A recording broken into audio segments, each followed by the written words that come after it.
America ने अपने सुर बदल लिए हैं। अमेरिकी राष्ट्रीय सुरक्षा सलाहकार जैक सुलिवन ने एक ताज़ा स्टेटमेंट में कहा है कि अमेरिका भारत को कोई विशेष छूट नहीं देगा। मामला कनाडा में खालिस्तान समर्थक सिख नेता हरदीप सिंह निज्जर की हत्या का है। अमेरिकी एनएसए सुलिवन ने कहा है कि अमेरिका इस मामले में उच्च स्तर पर भारतीय अधिकारियों के संपर्क में है। ये हमारे लिए चिंता का विषय है। ये एक ऐसी चीज़ है जिसे हम गंभीरता से लेते हैं।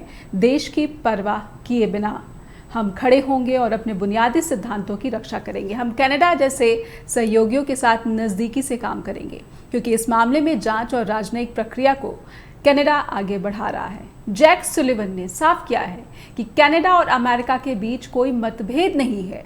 नमस्कार, आप देख रहे हैं जस हिंदी टीवी। मेरा नाम है नेहा शुक्ला। स्ट्रेट टॉक के सभी दर्शकों का बहुत बहुत स्वागत करती हूँ। I'm not going to get into private diplomatic conversations that have either already happened or are going to happen on this topic, only to say that we have been and will be in contact with the Indians at high levels on this issue. It is a matter of concern for us. It is something we take seriously. It is something we will keep working on, and we will do that regardless of the country. There's not some special exemption you get for actions like this. Regardless of the country, we will stand up and defend our basic principles, and we will also consult closely with allies like Canada as they pursue their law enforcement and diplomatic process. तो सम exemptions की बात कर रहे हैं Jake Sullivan, और कहीं ना कहीं अमेरिका के जो बोल हैं वो पहले से और ज़्यादा कठोर भी प्रतीत हो रहे हैं। कनाडा के पब्लिक ब्रॉडकास्टर सीबीसी ने भी सूत्रों के हवाले से लिखा है कि उनकी सरकार ने निज्जर की हत्या के मामले में सिग्नल से जुड़ी खुफिया जानकारियां इकट्ठा की हैं, जिसके चलते भारत के साथ संबंध खराब हुए हैं। सीबीसी न्यूज़ ने कनाडाई सरकार के सूत्रों के हवाले से ये कहा है कि कनाडा सरकार के पास जो खुफिया जानकारी है उसमें मौजूदा भारतीय राजनयिकों समेत भारतीय अधिकारियों के बीच क्या बात हुई वो शामिल है। सीबीसी न्यूज़ ये भी कहता है कि ये जानकारी सिर्फ कनाडा से नहीं आई है, बल्कि कुछ जानकारी फाइव आइज इंटेलिजेंस अलायंस के एक सहयोगी ने दी है, जिसका नाम सार्वजनिक नहीं किया गया है। कुछ सवाल बनते हैं इस पूरे के पूरे गहराते तनाव पर। ये सवाल क्या है स्ट्रेट टॉक में, आइए दर्शकों के सामने रखते हैं हमारे आज के सवाल। अमेरिका के भारत के प्रति बदले सुर आखिर क्या इशारा करते हैं? क्या अमेरिका कनाडा के साथ पूरी तरह से हो लिया है? क्या अमेरिका कनाडा के साथ मिलकर भारत को निशाना बना रहा है? ये भी कहा जा सकता है क्या भारत सरकार ने वीज़ा सेवाएं रोककर रणनीतिक गलती कर दी है, क्योंकि बड़े पैमाने पर जो पीपल टू पीपल कनेक्शन है दोनों देशों के बीच वो आहत हो रहा है। लोगों का एक देश से दूसरे देश में जाना मुश्किल हो गया है, परेशानियां बढ़ गई हैं परिवारों की। क्या पीपल टू पीपल कनेक्शन को ताक पर रखकर दोनों देश जियोपॉलिटिक्स कर रहे हैं? ये भी बड़ा सवाल है। हमारे साथ बहुत ही विशिष्ट पैनल आज जुड़ चुका है इस पूरे मसले को समझने के लिए। आइए स्ट्रेट टॉक में उनका स्वागत करते हैं। हमारे साथ हैं फॉर्मर डिप्लोमेट हैं डॉक्टर प्रमोद पावा। प्रमोद सर, बहुत बहुत स्वागत करती हूँ मैं आपका स्ट्रेट टॉक में जी। और हमारे साथ हिमांशु भयानी जुड़ चुके हैं, गुजरात राजकोट से सीनियर बिजनेस जर्नलिस्ट हैं। उनसे समझेंगे कि भारत और कनाडा जिनका व्यापार आपस में काफ़ी ज़्यादा महत्वपूर्ण है, आखिर इसे कितना बड़ा झटका लगेगा। एफडीआई की बात करें या फिर बड़े पैमाने पर जो कंपनियां काम करती हैं एक दूसरे के देशों में, उसे किस तरह से हम समझ सकते हैं। लेकिन शुरुआत में पावा सर आपसे करना चाहूँगी, ये जो रिश्ते हैं लगातार और ज़्यादा तनाव में जाते जा रहे हैं, और अमेरिकी एनएसए जैक सुलिवन का अगर इस तरह से कहना कि कोई स्पेशल एग्जम्पशन यानी कि विशेष छूट नहीं मिलेगी, आखिर क्या इशारा है भारत के प्रति? नहीं, अगर किसी को ये लगता है कि सडनली बे दिवस में जस्टिस ट्रूडो ने उठा और उठ के उसने स्टेटमेंट दे दिया और इस तरीके के वहां इल्जाम लगा दिए, तो ऐसे एलिगेशन लगाने से पहले ऐसा नहीं है कि उन्होंने अपने सहयोगी देशों से या अपने फ्रेंडली जो उनके अलायंस है उनके साथ कोई डिस्कशन नहीं किया होगा। उन्होंने सारी कुछ इकट्ठा करने के बाद उसमें चाहे फाइव आइज के देश हो, चाहे ऑस्ट्रेलिया हो, न्यूजीलैंड हो, अमेरिका हो, उस सबको अपने कॉन्फिडेंस में लेने के बाद ही ये सब एलिगेशन लगाए हैं। और कुछ लोगों का ये कहना है on the behalf of Canadian government कि जून से वो टच में थे, और जो उनकी एजेंसी की हेड है वो यहाँ 2-3 बार आई नहीं है, उन्होंने यहाँ के लोगों को बोला भी है। लेकिन अनफॉर्चुनेटली हम लोग जो है अपने रीजनल पॉलिटिक्स में, अपने वोट बैंकिंग में, ये अपनी जो भी हमारी सोच है अच्छी है बुरी है, हम उसी में लगे रहते हैं। तो आज उनके आरोप है, हम उनके आरोपों का, उनके इल्जामात के ऊपर कोई बात नहीं कर रहे हैं। हम उसमें खालिस्तान लेकर आ रहे हैं, हम उसमें कुछ और बातें लेकर आ रहे हैं, हम उसमें हिंदुत्व लेकर आ रहे हैं। तो ये कहीं ना कहीं हमारे देश को बैकफुट पर लाएगा। और कभी कभी तो ऐसा लगता है कि हमारी सरकार खुद ही चाहती है कि पंजाबियों को, क्योंकि पंजाबी गुजराती दो ही कम्युनिटी सबसे ज्यादा है कनाडा के अंदर, तो कभी कभी लगता है कि ये खुद ही चाहते हैं कि पंजाबी भड़के और भारत के विरुद्ध और ज्यादा उग्र होके सामने आए। अगर जिस तरीके से वीजा इन्होंने कोविड के बाद से ही वीजा बंद कर दिया था, उसके बाद से आज वीजा की प्रोसेसिंग बंद कर दी है, तो उन लोगों का, उन बुजुर्गों का क्या होगा जो सर्दियों में यहाँ आते हैं। जी। एक पंजाबी की कहावत है कि बेटी कितनी भी बड़े घर में ब्याही जाए, लेकिन वो फिर भी अपने भाइयों का और अपने माँ बाप का भला सोचती है, वो अपने मायकों को कभी नहीं भूल सकती। आज चाहे कनाडा में रक्षा मंत्री हमारे भारत के वहीं कनाडा के हों, चाहे कमल खेरा वहां एमपी हो दिल्ली से गई हुई, वो कैनेडियन होने के बावजूद भी उनकी इमोशंस और उनके सेंटिमेंट्स इंडिया के साथ जुड़े रहते हैं। जब मुझे लगता है कि भारत की पार्लियामेंट में अल्पसंख्यकों को उग्रवादी कहा जा रहा है, वो मुल्ला वो भड़वे कहा जा रहा है, और ये हमारी जो सत्ता वाली, जो हमारी गवर्निंग पार्टी है, उसका एमपी कह रहा है, एक मुस्लिम कह रहा है, तो ये तो प्रूव करता है कि जस्टिन ट्रूडो ने जो बोला कहीं ना कहीं ठीक रहा। जी। पावा सर, आपने वीज़ा सर्विस वाली बात इंक्लूड की, तो क्या मैं आपसे समझना चाहूँगी कि ये एक भारी रणनीतिक गलती हो गई जिसमें हम अपने ही लोगों के दुश्मन दिख रहे हैं? क्योंकि वो कनाडाई नागरिक तो वही ज़्यादातर भारत आते हैं, चाहे वो टूरिस्ट के रूप में आए, चाहे वो अपने परिवारों के जो विवाह समारोह हो या फिर अलग अलग जो भी पारिवारिक आयोजन होते हैं उसमें सम्मिलित होने आते हैं। तो क्या हम अपने ही लोगों के दुश्मन दिख रहे हैं इस वीज़ा सर्विस को सस्पेंड करके? नहीं, ये गलती तो नहीं कह सकते, लेकिन इसका इम्प्लीमेंटेशन जैसे हुआ वो गलत हुआ, उसमें कोई समझदारी दिखाई नहीं देती। वहां से लोकल स्टाफ चला गया, यहाँ से लोकल स्टाफ चला गया। जो हमारा बैकलॉग चल रहा था कनाडा के वीजा के लिए, वो जहाँ 3 महीने था वो 1.5 से 2 साल हो गया सुपर वीजा में भी, और मैक्सिमम हमारे स्टूडेंट्स के वीजा रिजेक्ट होने शुरू हो गए। तो ये प्रॉब्लम सॉल्व की जा सकती थी जी, उसके लिए डिस्कशन किया जा सकता था। लेकिन अगर हम अपने अहंकार में आके बोले समझेंगे कि हम विश्व गुरु हो गए हैं और हम किसी को सुनना नहीं चाहते, तो कहीं ना कहीं हमें तकलीफ देगा। ऐसा नहीं करना चाहिए था। और मुझे लगता है कि पहले स्टेटमेंट के बाद दूसरा जो स्टेटमेंट था उसमें बोला गया है कि हम ये टेम्परेरी पोस्टपोन पोज हुआ है, रोका नहीं है। और तीसरे स्टेटमेंट में बोला गया है कि जो ओआईसी कार्ड वाले हैं वो आ सकते हैं। जैक सुलिवन जो कि अमेरिकी एनएसए हैं, वो काम जो कि भारत के लिए अजीत डोवाल करते हैं। हमारे साथ हिमांशु जी बने हुए। हिमांशु जी, मैं समझना चाहूँगी जो ये व्यापारिक संबंध है, अब इस पर भी एक नकारात्मक असर पड़ रहा है। दोनों देशों में बड़े पैमाने पर जो है बिजनेस होता है। कई कंपनियां, भारतीय कंपनियां वहाँ बिजनेस करती, कई वहाँ की कंपनियां यहाँ भारत में एफडीआई के रूप में भी काफ़ी इन्वेस्टमेंट हो चुकी है। आप किस तरह से देख रहे हैं ट्रेड की स्थिति को?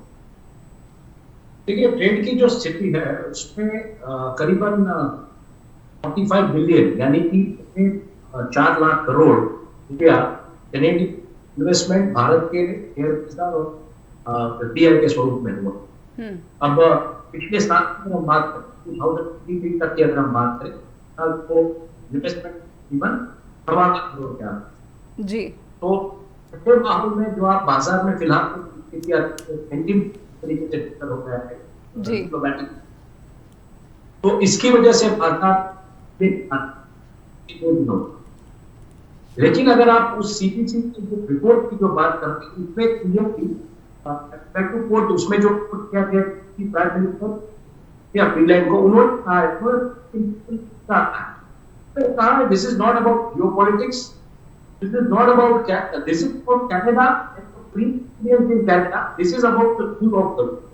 और ज्यादातर जो कनेक्ट उसकी बात यही। अच्छा, इसी रिपोर्ट एक चीज इम्पोर्टेंट जो कही गई है कि the financial times report in Thursday that president Joe Biden and prime member raised the limit with voting directly to the The report cited 3 sources familiar with this. हालांकि कैनेडियन गवर्नमेंट ने refuse कि या मतलब उसके साथ बारे में कोई डिस्कशंस हुई थी या फिर उसका कोई इन्वॉल्वमेंट है या उसकी कोई बात इसको लेकर तो जिस तरीके से इसको जियोपॉलिटिकल उत्तर दिया जा रहा है, दो बातें आ रही है, मुझे लगता है आने वाले दिनों में बस का हल निकलेगा, क्योंकि इसके पहले भी वहां से यूरोप के साथ उन्होंने मुद्दा ढेर करने की, इन्होंने इसको सुलझाने की कोशिश की है। और जब इस कनाडा की पार्लियामेंट पे ये मुद्दा लाया गया तो उसमें कल देखा कि जिस तरीके से न्यूयॉर्क सेक्टर में यूनाइटेड जो बीजेपी के जस्टिस वहां पे पत्रकार परिषद कमेटी पत्रकारों को उन्होंने कहा कि ये ऐसे ही मतलब बात नहीं करती गई पार्लियामेंट के। सीबीसी का जो है वहां बोल रहा है मतलब एविडेंस अवेलेबल है या जो भी बात है, तो मुझे लगता है आने वाले दिनों के लिए गवर्नमेंट की अगर हम बात सुने देखे या ऑब्जर्व तो उससे क्लियर है कि वो गवर्नमेंट को हल करना चाहते हैं जी। तो उनको किसी पत्रकार ने वहां पे पूछा कैसे भारत को उनका लगा दिया आप करके, उन्होंने कहा कि हम ये मुद्दा जो न्याय प्रणालिका है तो न्यायपालिका उसको मद्देनजर रखते हुए कनाडा का जो मुद्दा है और जो इंटरनेशनल लॉ को ध्यान में रखते बातें उनके एक दूसरे यूनाइटेड नेशंस के कनाडा के एम्बेसडर है उन्होंने भी यही कहा है कि Canada national sovereignty common international understanding of boundaries में जो भी लॉ ऑर्डर व्यवस्था है उसके करने के लिए यह बात कर जी। तो हम भारतीय डिप्लोमैट और भारत के थिंकिंग को किस तरीके से ले जाते हैं, क्योंकि ये मामला दूर पड़ता है, लीडर्स की तू मैं हो चुकी है, मैं इसको कैसे मतलब मुझे लगता है आपको उसके नजर रखनी पड़ेगी। और यह भी मेरा मानना है कि मुद्दा इसलिए सुलझाया जाएगा क्योंकि भारत के बहुत सारे कंट्रियों के बेटे वहां पढ़ रहे हैं, भारत बहुत सारे बिजनेस के बेटे बेटियां वहां पे हाई कोर्ट तक पढ़ रहे हैं, भारत बहुत सारे कॉर्पोरेट जगत के बेटियां वहां नौकरी कर रहे हैं, पढ़ रहे हैं, तो बहुत ही कनाडा में 7% की पॉपुलेशन रिप्रेजेंटेशन है इंग्लिश की कनाडा जी। तो इस मुझे लगता है मुद्दे के ऊपर मतलब एक डिप्लोमेटिक हल निकाला जाए और इसको सुलझाया जाए तो खुश हो जाए। बिल्कुल, आपकी जो उम्मीद है हम भी यही उम्मीद करेंगे कि शायद ये जल्द से जल्द सुलझा लिया जाएगा। पापा सर, मैं आपसे समझना चाहूँगी, क्या वाकई जैसे कुछ लोग ये कह रहे हैं कि सिर्फ ये लीडर टू लीडर वॉर की तरह है और इसमें जो है बहुत ज़्यादा और ज़्यादा ये तनाव जो है शायद ना गहराए, क्योंकि इसे ख़त्म करने की कोशिशें भी शायद की जाएंगी, क्योंकि इससे जो पूरी ग्लोबल जो एक पीस है और साथ ही साथ जो G20 डिक्लेरेशन है और साथ ही साथ जो रशिया चाइना की जो सिचुएशन है इसमें कहीं ना कहीं जो फ़र्क पड़ना शुरू हो जाएगा। इसलिए सबके हित में, लार्जर इंटरेस्ट में ये रहेगा कि भारत और कनाडा के बीच जो ये तनाव है वो जल्द से जल्द ख़त्म कर दिया जाए। लार्जर हित में तो यही रहता है कि दुनिया के किसी भी इंसान में और किसी भी देश के बीच में कोई तनाव ना रहे, लेकिन सबकी अपनी मजबूरियां होती हैं, चाहे वो जियो पॉलिटिक्स है या वो डोमेस्टिक पॉलिटिक्स है, और ये दोनों इस कंडीशन में पहुंच चुके हैं, चाहे वो ट्रूडो हो या हमारे प्रधानमंत्री जी हो, तो वहां पर आकर विन विन पोजीशन मिल जाए उसकी संभावना बहुत कम लगती है। और इस तरीके से कनाडा ने चारों तरफ से पूरा अपने आप को स्ट्रॉन्ग करके और पूरा सिस्टम बनाने के बाद अनफॉर्चुनेटली प्रकृति की तरफ से भी कुछ ऐसे मैसेज आ रहे हैं या ऐसे सिग्नल्स आ रहे हैं जो हमारे फेवर में नहीं है। वहां पर एक और मर्डर हुआ और यहाँ जो जेल में बैठा है लॉरेंस करके कोई, उसने वीडियो दायर की कि मैंने मारा है जी।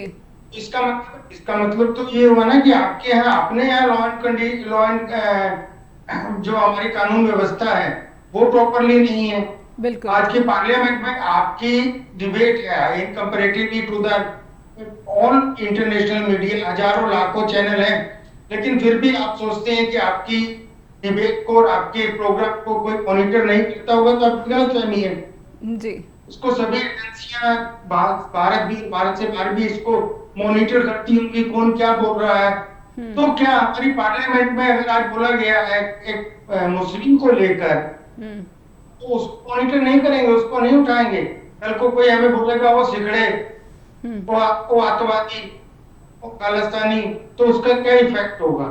तो इसलिए हमारी सरकार को बहुत बैकफुट पर काफी पीछे आना पड़ेगा, और वो वर्तमान सरकार की साइकोलॉजी को देखते हुए मुझे नहीं लगता लेकिन कि लेकिन पावा सर, फाइनेंशियल राजनाथ जी ने फाइनेंशियल- माफी मांग ली है, राजनाथ जी ने माफी मांग ली है कि उसके स्टेटमेंट के बाद, तो क्या ये एक उस मसले को शांत नहीं करेगा?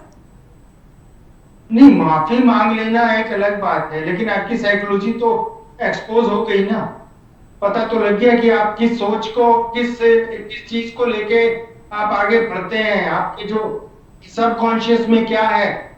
आज हिमांशु जी ने जरूर उस चीज पर गौर किया होगा, आज ब्लूमबर्ग में एक काफी बड़ा आर्टिकल छपा है in concern of financial setback to India in this regard. उसके अलावा एसडीजी की मीटिंग में ट्रूडो ने डायरेक्टली इनडायरेक्टली दोबारा से इस बात को बोला है कि हमारे मेंबर्स जो हैं वो अपनी गोल को पूरा नहीं कर रहे हैं, और 5वां गोल उसमें यही है कि अल्पसंख्यकों और धार्मिक आजादी के ऊपर हम उसको फ्री हैंड देंगे अपने सिटीजन को। लेकिन लेकिन अगर आप हमारे मीडिया को देखें तो हमारे मीडिया में क्या हो रहा है, हम इस टोटल जो भी चल रहा है हमारा एपिसोड, हम इस एपिसोड को खालिस्तान वर्सेस इंडिया लेके जा रहे हैं जी। ट्रूडो ने तो खालिस्तान वाली कोई बात ही नहीं की।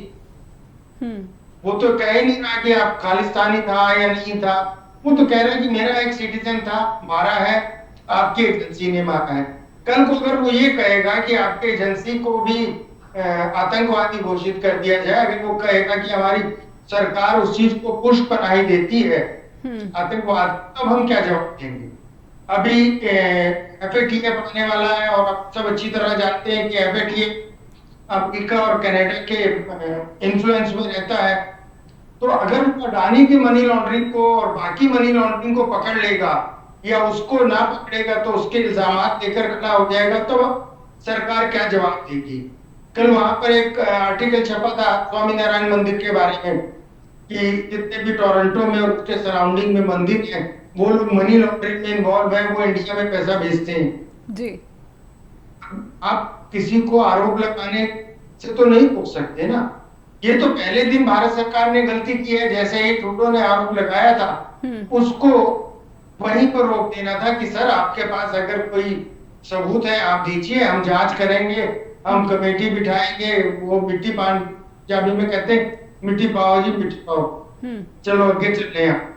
तो ऐसा कुछ नहीं किया, हम उल्टा उस पर एग्रेशन में आ गए कि ये होता कौन है, हमने खालिस्तानी को मारा है, हमारे यहाँ मीडिया कहने लगे हम घुस के मारेंगे, हम ये कर देंगे वो कर देंगे। तो अल्टीमेटली ये देश के खिलाफ है, हमारी सॉलिडिटी के खिलाफ है, हमारी अखंडता के खिलाफ है। हम एक बहुत गलत रास्ते पर चलते हैं और हमें इसमें यू टर्न लेना ही पड़ेगा। हिमांशु जी, कहीं ना कहीं जब से प्रधानमंत्री नरेंद्र मोदी की सरकार केंद्र में आई है उसके बाद से अगर मैं विदेश नीति को ही समझूं कि एक के बाद एक जो देश है उससे जो भारत के संबंध है वो बिगड़ते जा रहे हैं। मैं अगर नेपाल की भी बात कर लूँ, मैं चीन की भी बात कर लूँ, मैं बांग्लादेश की भी बात कर लूँ, श्रीलंका की भी बात कर लूँ, और पश्चिम के साथ जिस तरह से विदेश मंत्री की नीतियाँ रही हैं या फिर स्टेटमेंट भी आई हैं कि विदेश मंत्री ने जो है सख्त लहजे में पश्चिम देशों को सबक सिखाया, इस तरह की जो खबरें राष्ट्रीय मीडिया में आती रहती हैं। और अब कनाडा को लेकर भी जो नीतियाँ, विदेश नीतियाँ दिख रही हैं भारत की सरकार की तरफ से,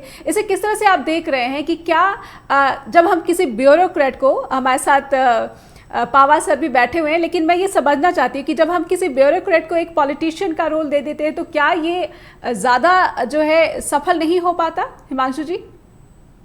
नहीं, मुझे ऐसा नहीं लगता है। मुझे ऐसा लगता है कि जिस तरीके से पूरी की पूरी एक जो पोलर वर्ल्ड एक्सिस जो बन रही है, जहाँ पे China, Russia, Brazil, Iran, Saudi Arabia, ये जो राष्ट्र एक साथ आ रहे हैं, उसको समझना पड़ेगा आपको। कहीं ना कहीं अमेरिका आपको इसकी इंपॉर्टेंस दे रहा है कि चाइना के सामने टिकने के लिए मतलब भारत को आपको इंपॉर्टेंस देना पड़ेगा, लेकिन you can not take that thing as a taken for granted. और आप मतलब कुछ भी कहीं पे भी ना कर सकते, क्या ऐसा उसको इंटरप्रेट नहीं करना होगा।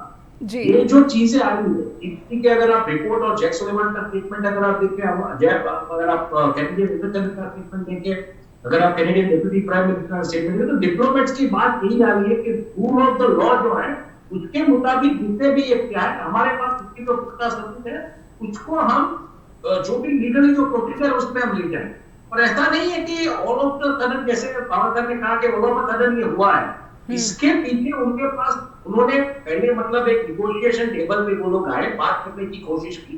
जब ये नहीं हुआ तब जाके कनाडा की पार्लियामेंट में इसके ऊपर बात हुई और पत्रकारों ने पूछा तो उन्होंने यही कहा कि जो भी एविडेंस है वो जो मतलब जो राष्ट्रवादियों के बीच जो चर्चा होगी और यही बात है। तो interpret something you can say जैक सुलेमान आपको बोल रहे हैं, यही आपको पूरी वहां के डिप्लोमेट बोल रहे हैं कि 5 नेशन से भी आने वाले दिनों में मुझे लगता है स्टेटमेंट्स आने शुरू हो जाएंगे जी। तो ये जो इंटरप्रिटेशन है ऑफ डिप्लोमेसी, और मुझे लगता है ये जो एक ओवर कॉन्फिडेंस है, और भारतीय मीडिया की बात ना करें तो बेहतर है कि वो लोग कभी अपने घर पे भी मतलब कहीं बाहर अपने शहर से नहीं गए हैं, वो लोग इंटरनेशनल डिप्लोमेसी की बात करें मुझे बहुत हंसी आती है उनको। अब ये जो एंकर का जो वर्ड हुआ है वैसे ही हुआ है कि उन्होंने अपने अक्ल का दिवालिया निकाला, तो इसके जब तो मिल जाते हैं ना तो और समस्याएं बढ़ जाती जी। तो कहीं ना कहीं मुझे लगता है this is a learning lesson, इससे हमको सीखना पड़ेगा कि डिप्लोमैटिक इश्यूज हम कैसे हैंडल करने। और जो बातें आ रही है बिल्कुल एक नेगोशिएशन के लिए प्रयास कनाडा की सरकार की तरफ से होते हैं, ऐसी बात काफी हो रही है। अब भारतीय सरकार ने या भारतीय डिप्लोमेट ने पर क्यों बात नहीं की या क्यों मामला इतना मतलब पकड़ में किया, ये मुझे लगता है हमको समझना पड़ेगा आने वाले। तो मैं जो रिपोर्ट आया है वो कहीं ना कहीं ब्रॉडली एक फैक्टर है। हालांकि दूसरा नेगेटिव हो गया कि कनाडा के एनएसएस से यहाँ आए थे, उन्होंने यहाँ पे जासूसी की, तो ये नेगेटिव भी अब शुरू हो गया है। और इसके भी जो चाइना की आपने बात नहीं थी अरुणाचल से, तो कहीं ना कहीं जिस तरीके से चीफ नहीं आए, रशिया के प्रेसिडेंट नहीं आए, तो ये मैसेजिंग आपको डिप्लोमेटिक लेवल पे जो भी आपके ब्यूरोक्रेट से जो भी में को समझना पड़ेगा कि मैसेजिंग क्या है, क्यों है, और पर कैसे मतलब जिसको वे ऑफ अप्रोच है वो रखा जी। पावा सर, मैं आपसे समझना चाहूँगी कि ये जो अमेरिकी स्टैंड है, अब इसके आगे आप क्या देखते हैं कि हम जब अमेरिका कहता है कि हम जो अपने कनाडा जो करीबी नज़दीकी सहयोगी है उसके साथ काम करेंगे, और कनाडा जिस तरह से आगे बढ़ रहा है हम साथ में हैं क्योंकि हम अपने सिद्धांतों से समझौता नहीं करेंगे, तो अब अगला कदम आपको अमेरिका का क्या नज़र आता है? क्योंकि जो इंफॉर्मेशन है या फिर जो सबूतों की बात हो, जाहिर सी बात है कि वो पब्लिक डोमेन में तो आएगा नहीं। ये तो जब हम जांच की बात होती है, जांच एजेंसी की बात होती है या फिर कोर्ट की बात होती है, वहाँ पर ये चीज़ें शेयर करती हैं। लेकिन जब मीडिया से ये बातें कही जाती है कि हम सिद्धांतों पर अपने बने हुए हैं और नज़दीकी सहयोगी के साथ काम करते रहेंगे, तो इसके हम क्या मायने और निकाल सकते हैं? डॉक्टर पहबा, ये एक तरीके से आप समझे ये सीधा सीधा थ्रेट है और प्रेशर है हमारी गवर्नमेंट के ऊपर। अमेरिका ऐसा क्यों चाहता है? ये अमेरिका ने कनाडा को आगे करके कनाडा के थ्रू ऐसा क्यों कराया है? अब मैं जो इल्जाम लगाए हैं जस्टिन ट्रूडो ने, हो सकता है ऐसा ना हो, इसका उल्टा हुआ, ऐसा भी तो हो सकता है। कल्पना करने में तो कोई बुराई नहीं है कि खुद कनाडा की जनता ने असैसिनेशन किया हो जी का, और उसके बाद उसने इल्जाम लगा दिया हो। ऐसा भी हो सकता है कि हमारे ही आदमियों को मिसयूज करके एक ऐसा प्लॉट कर दिया हो स्टोरी जिसमें हमारे फंस गए हो अपनी बेवकूफी की वजह से, या कुछ। Everything is possible. लेकिन अमेरिका ऐसा क्यों चाहता है? अमेरिका भारत से क्या एक्सपेक्ट करता है? अमेरिका भारत से क्या एक्सपेक्ट करता है कि हम एनी हाउ चाइना को कंटेन करें, हम उसके साथ कोई वार में जाएं, उसके साथ किसी कॉन्फ्लिक्ट में जाएं, और उस कॉन्फ्लिक्ट को लेके, जैसे रूस और यूक्रेन का वार कराने के बाद उन्होंने रशिया के ऊपर प्रतिबंध लगा दिए, रशिया की इकोनॉमी को डिस्टर्ब कर दिया, ऐसा ही वो चाहते थे कि इंडिया ही इतना बड़ा देश है जो चाइना के सामने खड़ा हो सकता है।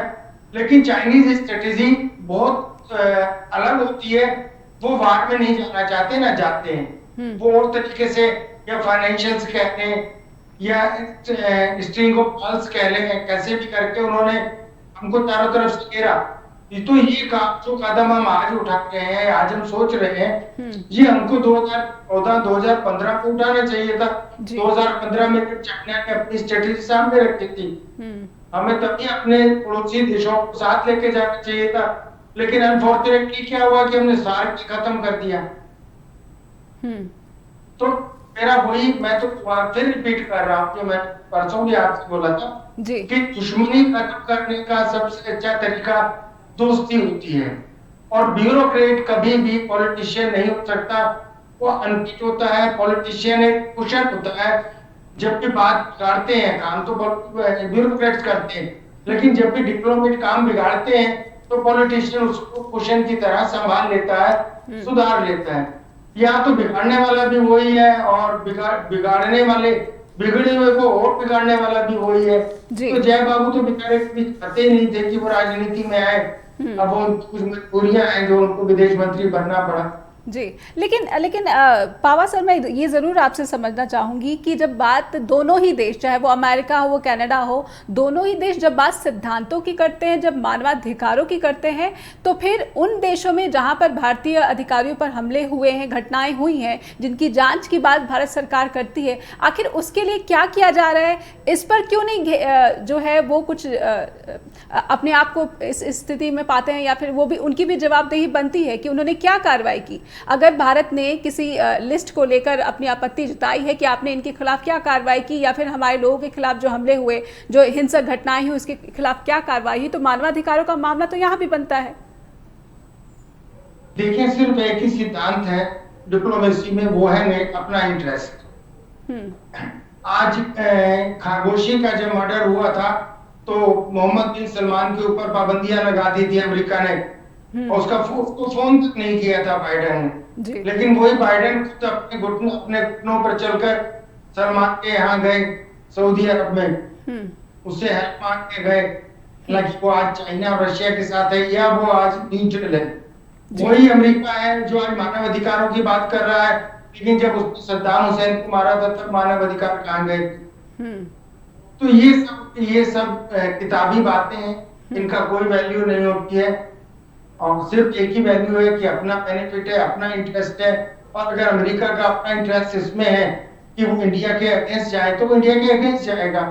हाँ, अगर हम इतने पावरफुल हैं कि हमारे अगेंस्ट जाने में अमेरिका को नुकसान होने वाला है तो अमेरिका कभी भी नहीं जाएगा। यही बात कनाडा के साथ है। हम कह रहे हैं कि हमने वीजा बंद करके स्टूडेंट कनाडा को वीजा कर दिया, जितना हमारा पूरे साल में धंधा होता है उतना तो कनाडा 2.5 दिन में अमेरिका से कर लेता है। तो कोई फर्क नहीं पड़ने वाला। उसने भी 8 लाख स्टूडेंट्स के लिए वीजा आने वाले साल में डिक्लेयर किया है। पता लगेगा साथ में वो ये भी इंटरैक्टिव लिख देगा कि तेरे पंजाबी आए या सिर्फ इस स्टेट के ना आए, इस स्टेट के आए। तो अल्टीमेटली कनाडा को कोई फर्क नहीं है, वहाँ पूरी दुनिया से जाने को तैयार है। अब मैं बात इंडियन स्टूडेंट्स की करना चाहती हूँ, उन स्टूडेंट्स की जो कि वहाँ पर बड़ी तादाद में हर साल बल्कि वहाँ पर जाते हैं, और एक फॉरेन करेंसी का जो एक्सचेंज होता है, तो दोनों देशों के लिए ये बहुत ज़रूरी है। और मुझे लगता है कि भारत के लिए जो भारतीय छात्र हैं उनके लिए बहुत बड़ी जो ये समस्या हो गई है, कितना बड़ा जो एक अंधकार, भविष्य का जो अंधकार है उनके सामने आप देख पा रहे हैं, कितना बड़ा संकट आप देख पा रहे हैं। देखिए, कनाडा की जहां तक की बात है, जस्टिन ट्रूडो ने जिस तरीके से कल पत्रकार परिषद में जो बात रखी NYT में, उन्होंने कहा कि फिलहाल कोई, मतलब उनको पूछा गया कि जैसे इंडिया ने बैन लगा दिया है वीजा के ऊपर, वैसे आप करने वाले क्या? तो उनका बहुत क्लियर वो था कि फिलहाल ऐसी कोई, हमने कुछ ऐसा इसके बारे में सोचा नहीं, ऐसा हम करना भी नहीं चाहते। कनाडा जिस तरीके से खोल रहा है कि सबको वेलकम करता है, और उनका जो एजुकेशन एक्सपोर्ट्स का जो बिजनेस है बेसिकली, उसमें 40% स्टूडेंट शेयर जो है वो इंडिया जी। तो मुझे नहीं लगता है कि उसमें कोई समस्या है। उन्होंने यही, देखिए उन्होंने क्या, उसका जो परिया है कहने का वो क्या है कि कनाडा की धरती पे अगर कोई क्राइम हुआ है तो उसमें जिम्मेदार जो लोग हैं उनको, जो भी वहां की जो जुडिशियल प्रोसेस है उसके मुताबिक उनके सामने जुडिशियल एक्शन लिया जाए। उनकी बात इतनी। अब वो कौन है क्या है बाकी की बात है। अगर मान लीजिए कुछ पे ऐसे लेवल के लोग इन्वॉल्व है तो वो बात हो सकती है, वो निगोशिएशन हो सकती है, उसमें क्या किया जाए, कैसे किया जाए, आप अपना पॉइंट रखिए। आपने किस तरीके से जो पर्सन रिजर्व इसका हुआ जो बोल रहे कि खालिस्तान के साथ कनेक्टेड, तो वो अपना पॉइंट रखिए। लेकिन कनाडा की धरती पे अगर कोई मर्डर हुआ है, लॉ एंड ऑर्डर की सिचुएशन को चैलेंज किया गया है, उसमें अगर किसी का इन्वॉल्वमेंट पाया गया है एज पर द इंटेलिजेंस, तो ये मुद्दा बनता है, ये जुडिशियल प्रोसेस है, उसको आपको फॉलो करना। इतनी बात है। इसके अलावा कहीं पे भी ऐसी बातें नहीं है कि स्टूडेंट्स को समस्या हो जाएगी। ये जो बातें आ रही है व्हाट्सएप यूनिवर्सिटी से आ रही है, ये बातें आ रही है आईटी सेल की फैक्ट्रियों से आ रही है, डर का माहौल पैदा किया जा रहा है, ऐसा बिल्कुल है नहीं, समझ में। हाँ, क्योंकि इन स्टूडेंट्स के पास कोई कम्युनिकेशन नहीं होती, यहाँ से ऐसा कहा गया कि हेल्पलाइन दूर कर दी गई है, को वापस आना है, आ जाइए, तो एक डर का माहौल बिल्कुल रहेगा। क्या आपके मुल्क में हाल ही में हमने देखा यूक्रेन में जिस तरीके से परिस्थितियां हुई थी, डर का माहौल रहेगा। बाकी गवर्नमेंट की या वहां के डिप्लोमेट के या वहां के ब्यूरोक्रेट का फिलहाल कोई ऐसा स्टेटमेंट नहीं है कि आप ये मुल्क छोड़ के चले जी।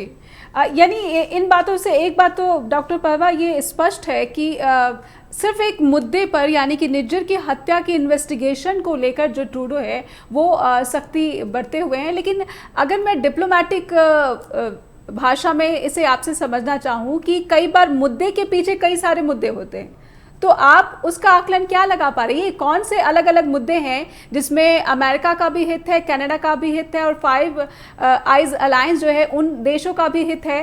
क्या ये जियोपॉलिटिक्स जो है कॉर्नर करने के लिए भारत को ये की जा रही है, भारत सरकार को टारगेट किया जा रहा है? हाँ, देखिए, जो निज्जर वाला केस है ये तो सिर्फ एक बहाना है, और इसको आप ये कह सकते हैं कि एक स्विच बोर्ड है, उसको ऑन करना था बहाना लगा के। जैसे मैंने पहले कहा, एवरीथिंग इज पॉसिबल, हो सकता है कि उन्हीं की एजेंसी ने मार के हमारे नाम में लगा दिया हो, कुछ भी कर लिया हो, तो हम ऐसे किसी आरोप प्रत्यारोप में नहीं पड़ना चाहते।